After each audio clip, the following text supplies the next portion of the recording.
Well, hello, folks out there in YouTube land. Got a big show lined up for you. Let's get right on into it.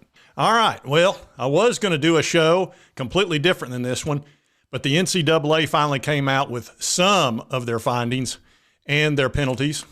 Let's get into this. It says here the NCAA, of course, they did lower the boom on 4 assistant coaches, and we're going to talk about that. We're going to talk about Jeremy Pruitt, you know, big dummy. You big dummy. You're a big dummy there. I'm not kidding you. You're a big dummy. And just yesterday, I was complaining about the NCAA taking their time because they've been on this, 3 years? And instead of just going ahead and doing the whole thing, they have bifurcated it, which means they split it into 2, and they've gone after the assistant coaches first, and then I guess they'll go after Jeremy Pruitt and another assistant, and then obviously the university. So let's get into what's going on. And this actually just broke about an hour ago. It says 4 ex-Vols assistants under Jeremy Pruitt get show cause penalties.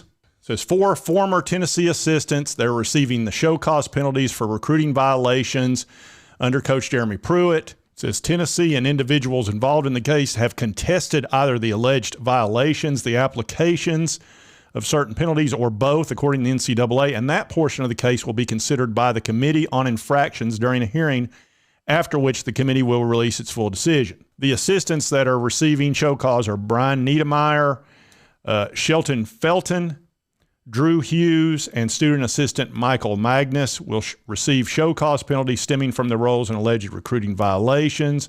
According to Ross Dellinger, the NCAA did not name the coaches in its release. It says the violations occurred over several academic years and involved cash payments to recruits and their families, impermissible recruiting context during the COVID dead period, and impermissible recruiting inducements during unofficial visits. The committee will not discuss further details in the case to protect the integrity of the ongoing process, et cetera, including potential violations and penalties for the school and the remaining individuals, which is still pending. It says by separating the cases, the Division I Committee on Infractions publicly acknowledges the infractions case and permits the individuals to immediately begin serving their penalties. That way they can go ahead and I guess get them out of the way. But I mean, 3 to 5 years, that's pretty long. And what they've really done is given them about an 8-year penalty because this has been going on for 3 years.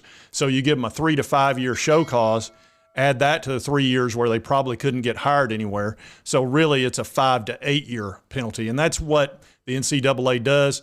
They drag things out so long that the time between where they announce the penalties and when they started becomes basically doubles the penalties. So that's how they do it. It's, you know, it's one way of doing it. It's not the way that most people would do it, but that's how the NCAA does it. I guess that's their way of justifying their positions. It says the final decision also will include any findings and penalties for the school and remaining individuals who've contested the violations. This is the 3rd case where the committee has used multiple resolution pass. The agreed upon penalties in this case include show cause orders for the individuals varying 3 to 5 years in alignment with agreed upon level 1 aggravated classifications of their respected violations, etc. In November, as we know, Tennessee disputed the NCAA findings that the university failed to monitor the football program after recruiting violations occurred under Pruitt. And as we know, the university is not willing to accept that. They're basically saying, hey, we can't control what somebody does when they intentionally conceal things from us. And also, one of the individuals involved in this was Pruitt's wife, and she was not an employee of the university. So they're saying, how can we control somebody that's not even an employee? So the Vols contend in response that Pruitt, his wife, and staff knowingly concealed the violations as the school put forth its best effort to comply with NCAA rules in monitoring the football program. And remember, most all colleges, especially the Vols, they have people that are there literally to monitor for any NCAA violations to keep themselves out of trouble or keep the university out of trouble. So they definitely had to conceal that from them because that's their job. You know, understand they're literally paid to find these problems or keep them from happening. So they must have been concealed from them. Otherwise, you know, look, the university wouldn't allow that because they know how bad that can be. So this was obviously done without their knowledge. But that doesn't mean there won't be problems.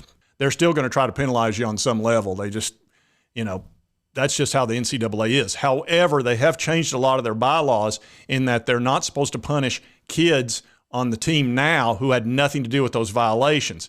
So it's going to be difficult by doing the show cause and penalizing the coaches. That's really probably the proper way to do it unless the university was involved. If they were involved, that's another thing, but I don't think they're going to find that out, especially given the fact that the Vols blew the whistle on themselves and fired all the coaches. So we'll see. It says the factual information in this case demonstrates that experienced football coaches and non-coaching staff members knowingly violated long-standing and universally understood NCAA rules and went to considerable lengths to conceal their misconduct, Tennessee officials said in response obtained by the News Sentinel.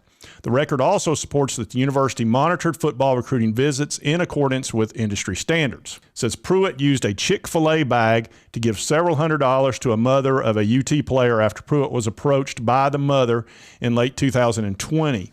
And I think she was struggling financially. I don't know if she was the one that had to have a surgery or what. It was like a total of $60,000 combined, which in today's NIL money is like nothing. But back then, you know, that's a big violation. And here's where it talks about $60,000 worth of cash or gifts. And there was also listed at least one booster involved. And says the university did engage in minor disputes with 5 of the 18 violations. Among those disputed was the allegation of failing to monitor the football program. And it says the university was repeatedly deceived by the football program, Tennessee said in response. Says the university respectfully submits that it is unrealistic to expect an institution to prevent or immediately detect the intentional and concealed misconduct that occurred. So look, if those 4 assistant coaches got 3 to 5 years, Pruitt's probably going to get, I don't know how many years show cause he'll get. He'll probably just need to stay in the pros, which, you know, he can still make a good living. He's a good defensive coach. But I don't believe Alabama's going to be able to hire him. You know, I think Saban wanted to bring him in as his defensive coordinator or maybe an analyst, which I guess he could still be an analyst, but I don't think he's probably going to want to bring him in under these circumstances. We'll see. It looks like Pruitt's in trouble.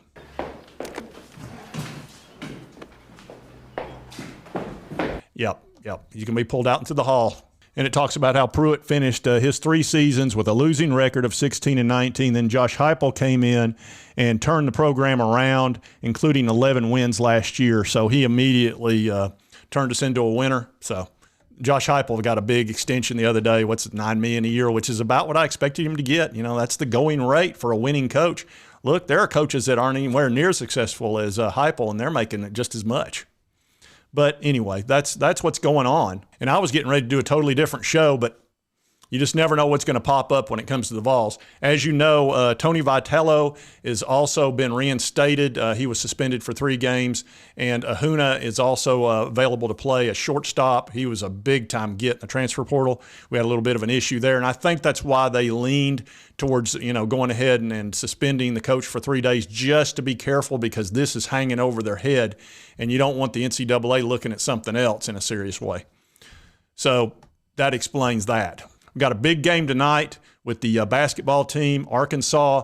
It's going to be interesting to see how they play. They may be at full strength. We'll see if Phillips is able to play along with James. And then also Key has been out with an ankle. We'll see if we're at full strength tonight. I'm kind of thinking Phillips is going to play. I would at least put it at 50%. It may be 100%. I mean, he may be fine right now.